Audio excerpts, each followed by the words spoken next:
Sud Radio, parlons vrai chez Bourdin, 9h-10h, Jean-Jacques Bourdin. Il est 9h33. Alors, entrons dans le monde du numérique. Alors, le numérique, les réseaux sociaux. Les réseaux sociaux qui vont rester un monde un peu opaque. Si je dis ça, évidemment, je vais faire réagir l'un de mes deux invités, qui est Avi Bitton, qui est avocat en droit du travail pour cadre et droit pénal. Bonjour. Merci d'être avec nous. Et avec nous aussi Paul Midi, qui est député Renaissance, 5e circonscription de l'Essonne. Bonjour. Bonjour, merci Bonjour pour l'invitation. Merci d'être avec nous. Alors, Assemblée nationale, vous avez porté un texte. Vous avez réussi à faire adopter la généralisation de l'accès de tous les Français à l'identité numérique pour 2027. C'est exactement. Bien cela, Exactement. Et gratuite, évidemment. Et gratuite. Donc, chacun aura une identité numérique. Vous allez nous expliquer comment. Mais parallèlement, vous n'avez pas réussi, mais alors vraiment, ça a été un échec, à lever l'anonymat sur les réseaux sociaux. Alors, c'est un combat qu'on a porté avec près de 200 députés de la majorité. Oui. Donc c'est un travail qui est collectif. Qu'est-ce qu'on veut faire? On veut lutter contre le sentiment d'anonymat sur les réseaux sociaux qui génère un sentiment d'impunité et qui fait que pour beaucoup, il n'y a plus de limites. Et donc le niveau de violence qu'on voit sur les réseaux sociaux, il est beaucoup plus élevé que dans la vie réelle. Regardez le niveau de cyberharcèlement. On a dans notre pays maintenant un jeune qui se suicide tous les 15 jours après cyberharcèlement ou harcèlement scolaire. Le niveau de racisme, de misogynie, de sexisme, de LGBT-phobie, d'antisémitisme, d'islamophobie, il y en a à tous les étages. Et donc nous, on pense qu'on n'est pas devenu fou, mais par contre, on s'est mis dans un système, celui des réseaux sociaux, collectivement, où il y a ce sentiment d'anonymat qui crée ce sentiment d'impunité qui est à l'origine de la violence. Ce sentiment qui est une réalité. L'anonymat, c'est une réalité. En fait, techniquement... On peut se cacher derrière un pseudo, on peut se cacher derrière... Même si on peut souvent retrouver... Bon, mais quand même. Alors, en fait, la réalité, c'est du 50-50. Oui. Techniquement, on retrouve à peu près 50% des Français facilement. 50% seulement. Et 50%, on ne les retrouve pas ou très difficilement. Et ben voilà. Mais ce qui est important, c'est le sentiment d'anonymat. Oui, bon. Mais vous n'avez pas réussi. Alors, vous n'avez pas réussi à lever cet anonymat. Non, pas encore. Non, pas encore. Pas encore. Et pourquoi vous n'avez pas réussi? Vous n'êtes pas allé jusqu'au bout? Vous aviez peur d'être mis en minorité ou quoi? Non, en fait, qu'est-ce qui s'est passé? C'était hier soir qu'on présentait ces amendements à l'Assemblée nationale. On est arrivé à une situation où on était majoritaire largement pour les faire passer. Majoritaire, mais majoritaire dans votre groupe ou majoritaire dans l'Assemblée? Majoritaire dans l'Assemblée. Mais qu'est-ce qui s'est passé? Vous savez, ce sujet, on le discute au sein d'un grand texte de loi, la loi numérique, pour travailler sur le cyberharcèlement, pour mettre en place le filtre anti-arnaque, pour protéger nos enfants contre l'accès à la pornographie. Et beaucoup de groupes d'opposition nous ont dit, attention, si vous votez cette levée de l'anonymat, peut-être qu'on ne votera pas le texte. Et donc, on a pris... Attendez, je comprends pas. Vous étiez majoritaire sur cette levée de l'anonymat, et majoritaire, ça veut dire que vous aviez la majorité pour faire voter le texte en son ensemble. Non, vous savez, on vote sujet par sujet. Oui, ça, je sais. Et ensuite, on vote le texte dans l'ensemble. Sur ce sujet, nous avions la majorité. Sur la levée de l'anonymat, nous avions la majorité. Par contre, on prenait un risque sur le vote global du texte. Et c'est ce que nous ont dit les oppositions. Et donc nous, en responsabilité, collectivement, on n'a pas voulu prendre ce risque parce que ce texte, il est très important pour protéger nos concitoyens. Il y a le filtre anti-arnaque, il y a la lutte contre le cyberharcèlement. Vous ne prenez pas de risque, mais allez-y, allez au bout des choses. Oui, non mais... Paul Midi, vous croyez à la levée de l'anonymat et vous arrêtez en chemin. Non, vous êtes déçu alors? Non, on croit. Vous êtes déçu? On y croit. Non, parce qu'on a déjà fait beaucoup avancer le sujet. Mais j'espère qu'on arrivera à aller beaucoup plus loin dans les semaines et dans les mois qui viennent. Vous êtes contre la levée de l'anonymat? Oui, parce que c'est le stéréotype d'une mauvaise loi. Une mauvaise loi, c'est une loi qui vient restreindre la liberté de la majorité des honnêtes gens parce qu'il y a une minorité de gens malhonnêtes qui commettent des infractions. C'est comme si demain, on vous disait on va supprimer les allocations familiales parce qu'il y a 5% de fraudeurs. Là, il s'agit de limiter la liberté d'expression de tous les citoyens français parce qu'il y a une minorité de délinquants sur les réseaux sociaux. C'est ça la définition. Donc vous préférez qu'on reste dans l'opacité? Vous préférez que dans notre société, il y ait un monde opaque qui est le monde des réseaux sociaux? Alors, monsieur Bourdin, je vais vous rappeler quelque chose. Vous êtes journaliste. Oui. Il y a le secret des sources. Tous les jours, dans les journaux, vos confrères interrogent des personnes sous pseudonyme ou des personnes qui restent anonymes pour qu'elles puissent s'exprimer librement sans subir de représailles, sans être licenciées, sans être lynchées dans la rue. Ça existe. Pas anonyme, Oui, mais la personne qui s'exprime, dans un journal peut le faire sous pseudonyme, pardonnez-moi. Ça existe depuis toujours. Oui. De la même manière, vous avez le droit dans une démocratie de distribuer des tracts dans la rue sans indiquer votre nom sur le tract. Vous avez le droit dans une démocratie de publier un livre sous pseudonyme sans révéler au grand public votre identité. C'est ça la démocratie, c'est ce qui permet de s'exprimer librement sans avoir peur de subir des représailles du gouvernement, des représailles de son patron, des représailles de ses voisins. On est parfaitement d'accord.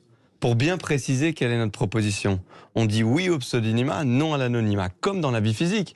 Vous l'avez dit, quand je conduis une voiture sur la route, sur la voie publique, je ne mets pas mon nom dessus, j'ai le droit au pseudonymat. Mais je ne peux pas conduire une voiture sur la voie publique qui n'a pas de plaque d'immatriculation si jamais je fais quelque chose d'illégal, et uniquement dans ce cas, les autorités peuvent me retrouver. Ça doit être pareil sur les réseaux sociaux. Bien sûr que je peux avoir des comptes sous pseudonyme. Alors, je peux avoir un compte Polo 91 avec la photo de mon chat. Je vais tout de même rappeler... Si je fais des choses illégales avec ce compte, je dois pouvoir être retrouvé par les autorités. Je vais tout de même rappeler qu'il y a déjà des possibilités qui sont offertes aux victimes de retrouver les auteurs de contenus illicites. Je vous donne un exemple. Sur deux, ils ne sont pas retrouvés. Je vous donne un exemple. Les cas sont nombreux. Actuellement, dans l'affaire Bouba Magali Berda, il y a 28 internautes qui ont été retrouvés et qui sont poursuivis en justice. Et je pourrais multiplier les exemples. Il y a des recours judiciaires qui permettent régulièrement de retrouver les auteurs de contenus illicites, de les poursuivre. Moi-même, dans des affaires de diffamation, j'ai déposé des plaintes pour des clients. Le juge d'instruction s'est procuré les identifiants auprès des fournisseurs d'accès et les auteurs sont poursuivis. Paul Midi, ils ne sont pas toujours poursuivis. Non, mais il faut séparer deux choses. Malheureusement. Mais comme dans toute manière, c'est que bien souvent, on ne peut pas les retrouver. Mais c'est le cas de toutes les infractions. On ne retrouve pas tous les voleurs, on ne retrouve pas... Voilà. Mais encore faut-il avoir les moyens de les retrouver. Oui, il faut bien séparer... Nous avons les moyens actuellement. Il faut bien séparer deux chiffres. Est-ce que nous avons les moyens de les retrouver? C'est un demi-anonymat, à moitié. Techniquement... on retrouve facilement 50% des fauteurs de troubles et 50% on les retrouve pas ou très difficilement. Je vous donne un exemple parce qu'on nous dit toujours il y a des adresses IP, des FAI, des termes techniques que seuls les experts maîtrisent parfaitement. Bien sûr, si vous êtes chez vous avec votre ordinateur et vous êtes le seul à utiliser votre connexion Internet, on vous retrouve facilement. Mais si vous êtes un cyberharceleur qui utilise un Wi-Fi public, c'est beaucoup plus compliqué. C'est 50-50. Mais le plus important, c'est quoi? C'est qu'il y a un sentiment d'anonymat. 95% des Français pensent qu'ils sont anonymes. Et donc, il faut faire les choses simples. On peut continuer pendant 20 ans à essayer d'expliquer ce que c'est qu'une adresse IP, ou alors on fait les choses simples, comme dans la vie physique.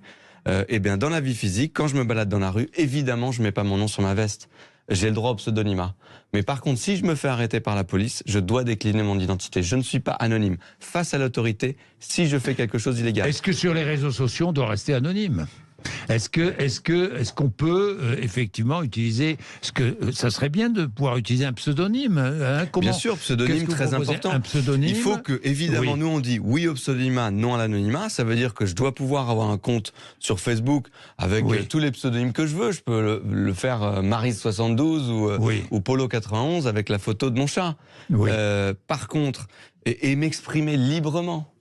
Mais par contre, si j'utilise ce compte pour faire des choses répréhensibles, comme par exemple harceler une jeune fille qui va se suicider 15 jours après, je ne peux pas dire « Ah, je suis anonyme face à l'autorité, je me cache ». Donc derrière le pseudonyme, on doit connaître l'identité. Et celui qui est derrière le retrouver, et celui qui est sous pseudonyme doit savoir qu'il peut être retrouvé par les autorités. Ne retrouvons pas l'identité. Non, si c'est le cas, si la personne est obligée de déclarer son identité, même si ensuite elle peut s'exprimer publiquement sous pseudonyme, si elle est obligée de déclarer son identité aux autorités, elle ne s'exprimera plus librement parce qu'elle aura peur de représailles, elle aura peur d'avoir un contrôle fiscal parce qu'elle a pris position contre le gouvernement.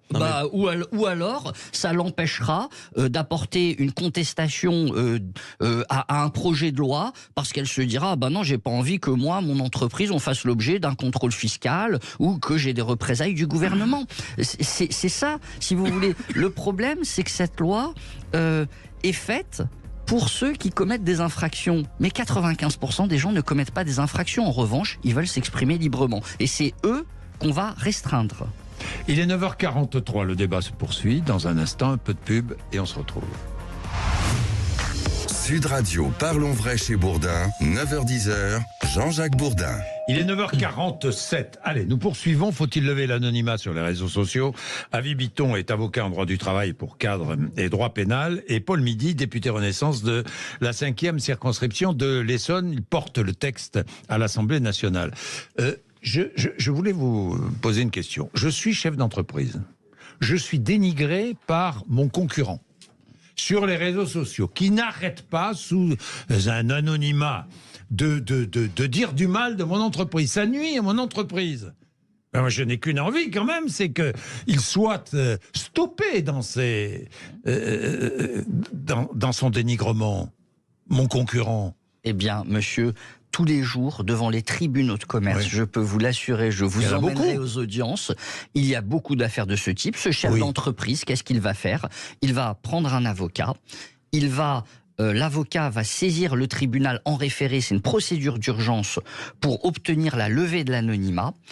Derrière, l'avocat va pouvoir envoyer un expert informatique et un huissier dans l'entreprise pour faire une perquisition civile, c'est-à-dire fouiller l'ordinateur, faire un constat, et puis la procédure ça va durer un temps fou. Ah non, là je vous parle de procédure d'urgence très rapide. C'est quelque chose qui peut être réglé en, un mois. Un mois. La justice rapide, ça c'est une nouveauté, ça. Vous m'apprenez quelque chose. C'est les juges des référés, je vous assure. Ah bon, d'accord, parce qu'en général c'est tellement long que... Oui, Paul Midi. Oui, nous on veut... vous voyez, la situation actuelle c'est quoi? C'est que dans 95% des cas sur le cyberharcèlement, il ne se passe rien. Dans 5% des cas, si vous êtes Oshi ou Edith Preto, que vous avez un peu de temps, un peu d'argent, vous arrivez à faire condamner 10 personnes au bout de 3 ans sur les millions qui vous ont cyberharcelé. Donc nous, on veut que cette situation, elle change. Il y a 2 apports majeurs de la loi numérique qu'on est en train de débattre à l'Assemblée nationale. Un, qu'on puisse mettre des amendes. Il faut qu'on ait des sanctions qui sont graduées. Quand quelqu'un commence du cyberharcèlement, il faut qu'on soit capable de lui mettre une amende. Parce qu'aujourd'hui, on peut cyberharceler sans être poursuivi? Bien sûr, parce que si la victime ne porte pas plainte, il ne se passe rien. Et dans la majorité des cas, la victime, elle ne porte pas plainte. Parce qu'elle a honte de se faire cyberharceler. Une amende, c'est mise par un officier de police judiciaire, et puis il peut y avoir un traitement. C'est-à-dire que si je suis victime... Imaginons, je suis victime de cyberharcèlement, je vais voir la police ou la gendarmerie. Non, la police peut se saisir elle-même du cas. D'accord. C'est le principe d'une amende, et par exemple une amende forfaitaire délictuelle. La police voit une personne qui a été injuriée, par exemple... sale négresse, je vais te crever, puisque ce sont des choses qu'on voit malheureusement beaucoup sur les réseaux sociaux. Eh bien, la police pourra elle-même se saisir du cas et éventuellement donner une amende ou transmettre le cas à la justice. À condition de trouver la personne qui se cache derrière le cyberharcèlement. On y revient. Premier élément. Deuxième élément que je mentionne aussi, pour qu'on puisse avoir des sanctions qui sont graduées et agir beaucoup plus fortement contre les cyberharceleurs, c'est la peine de bannissement. Si vous êtes cyberharceleur, vous pourrez être condamné par le juge à être banni des réseaux sociaux pendant 6 mois, 12 mois en cas de récidive. Pourquoi? Il faut qu'on applique les mêmes règles dans la vie physique que dans l'espace numérique. C'est le fond du problème. Beaucoup disent non, l'espace numérique, c'est un espace qu'on doit protéger, c'est un espace de liberté. Il faut bien que dans cet espace numérique, il y ait des règles, maître Bitton. Mais il y en a déjà, monsieur. Suffisamment vous assure, ou pas? Allez à la 17e chambre correctionnelle du tribunal de Paris, qui est en charge des injures et des diffamations. Tous les jours, vous avez des internautes qui ont injurié, qui ont diffamé sur les réseaux sociaux, qui sont jugés, qui sont condamnés. Dans le domaine de ça n'aboutit jamais. Dans le domaine de la presse. Mais ça aboutit pas excusez-moi, souvent. Hein. Écoutez, je vous bon assure, je peux si j'avais su, je serais venu avec la pile des condamnations du mois dernier. Je vous crois. Bien sûr, bien sûr. Je vous crois. Mais il est logique qu'il y ait des règles. Et il y en a. Et il y en a, elles sont suffisantes pour vous. Alors, les règles sont suffisantes. Oui. Ce qui est insuffisant, c'est les moyens. Aujourd'hui, les tribunaux, effectivement, sont engorgés. La police est surchargée. Pourquoi ? Elle est en sous-effectif. Pourquoi ? Parce que qu'il y en a beaucoup. Parce que le gouvernement, comme beaucoup d'autres gouvernements, préfère faire des jolies lois. Ça fait des effets d'annonce. C'est purement déclaratif, mais derrière, il ne donne pas les moyens matériels à la police et à la justice de poursuivre. Les règles existent, elles sont suffisantes. Il faut juste les mettre en œuvre. Mais pour ça, donner les moyens à la police et à la justice. Alors, je me permets de vous rappeler, parce que les questions des moyens de la justice et de la police sont extrêmement importants. On a rajouté un budget à la justice très important, c'est plus 50% du budget du ministère de la Justice depuis l'élection d'Emmanuel Macron en 2017. Plus 50%, c'est historique, ça n'a jamais été fait. C'est vrai. On va embaucher 10 000 personnels de justice dans les prochaines années. Et évidemment, on pourrait faire beaucoup plus. Mais c'est déjà un effort massif qui est fait par les Français, puisque c'est l'argent des Français. Deuxième point, sur la police et la gendarmerie, nous venons de voter une loi de programmation. C'est 15 milliards d'euros supplémentaires dans les 5 prochaines années, dont la moitié pour les enjeux numériques. 7 milliards. Et donc, ça va être dès cette année 3000 gendarmes et policiers recrutés en plus, 8500 dans les prochaines années. Donc on met des moyens. Il y a un effort qui est fait par la nation qui est massif, qui est budgétairement massif. C'est très bien. Mais on est d'accord, on pourrait toujours faire plus. On donnerait à la police et à la justice 2, 3, 4 fois plus de moyens. Ils sauraient quoi en faire d'une façon intelligente. Donc pour vous, Maître Bitan, il faut donner... Vous êtes d'accord? Donc des moyens sont donnés à la justice. Oui, et c'est très bien, et ça va dans le bon sens là. Mais ça suffit. Oui. Pour vous, ça suffit. Il n'y a pas besoin de restreindre outre mesure les libertés du citoyen honnête qui veut s'exprimer sans risque de représailles. le volant d'une voiture, oui, j'ai des règles à respecter. Oui, pourquoi est-ce que quand je suis sur les réseaux sociaux, je n'ai pas de règles à respecter? Eh ben, ne respectez pas et commettez une diffamation et une injure sur les réseaux sociaux et vous verrez s'il n'y a pas de règles actuellement. Paul Midi. Malheureusement, dans beaucoup des cas, massivement, il ne se passe rien. Il ne se passe rien si les victimes ne portent pas plainte. C'est comme toute infraction, vous êtes victime d'un vol. Si vous ne portez pas plainte, il ne se passera rien. Si en revanche vous portez plainte et que le commissariat accepte de prendre votre plainte, c'est là où on touche aux moyens de la police et de la justice. Si le commissariat accepte de prendre votre plainte, il y aura des suites si le procureur ne classe pas sans suite. Donc effectivement, moi je vous invite à faire le test, allez dans un commissariat déposer plainte pour une diffamation ou une injure avérée, vous verrez si la police prendra votre plainte et si elle la prend, vous verrez si le procureur ne classera pas sans suite. Donc aujourd'hui, c'est un problème de moyens de la justice. Mais je pense qu'on prend le problème à l'envers. Si on met les gens dans un système, on est tous collectivement dans ce système sur les réseaux sociaux où tout le monde se croit anonyme, ça génère de l'impunité, un niveau de violence qu'on n'a pas dans la vie physique. Si dans la vie physique, tout le monde avait une cape d'invisibilité comme dans Harry Potter, mais on serait déjà même pas là pour en parler.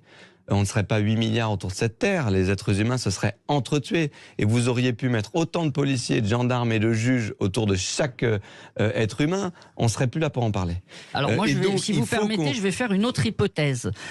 Si on met en œuvre cette loi, qu'il n'y a plus d'anonymat, moi, je vous garantis que les gens vont beaucoup moins s'exprimer sur les réseaux sociaux, qu'ils oseront beaucoup moins exprimer leurs véritables opinions, leurs opinions profondes, parce qu'ils auront peur de représailles, ils auront peur d'être fichés, et ils seront fichés en réalité, puisque le gouvernement, les autorités auront leur nom. Voilà ce qui va se passer. Non mais regardez, vous conduisez une voiture qui a une plaque d'immatriculation. Si vous pensez que le gouvernement utilise les moyens d'une façon illégale par rapport à notre démocratie, il pourrait suivre où est-ce que vous allez le week-end ou ce que vous faites le soir.